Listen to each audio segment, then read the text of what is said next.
పాలకూరతో ఇలా ఎప్పుడైనా ట్రై చేశారా?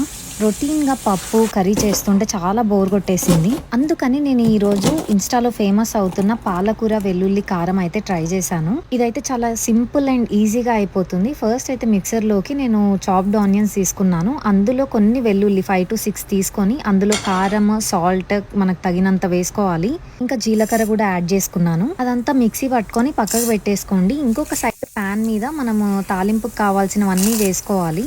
ఆ తాలింపులో మనం గ్రైండ్ చేసి పక్కకు పెట్టుకున్న పేస్ట్‌ని అయితే యాడ్ చేయాలి. దాంట్లో ఫ్రెష్ పాలకూర వేసి స్లో ఫ్లేమ్‌లో మగ్గించుకోవాలి. అంతే ఒక 5-10 మినిట్స్‌లో మన పాలకూర, వెల్లుల్లి కారం అయితే రెడీ అయిపోతుంది. వేడివేడి అన్నంలో నెయ్యి వేసుకొని ఈ పాలకూర, ఉల్లి కారం వేసుకొని ట్రై చేయండి. స్పైసీ టచ్ తోటి అద్దిరిపోతుంది. పాలకూరతోటి ఇలా కూడా చేసుకోవచ్చా అని ఆశ్చర్యపోతారు. మీరు కూడా ట్రై చేసి ఎలా వచ్చిందో కింద కామెంట్ సెక్షన్‌లో కామెంట్ చేయండి. Thanks for watching. బాయ్.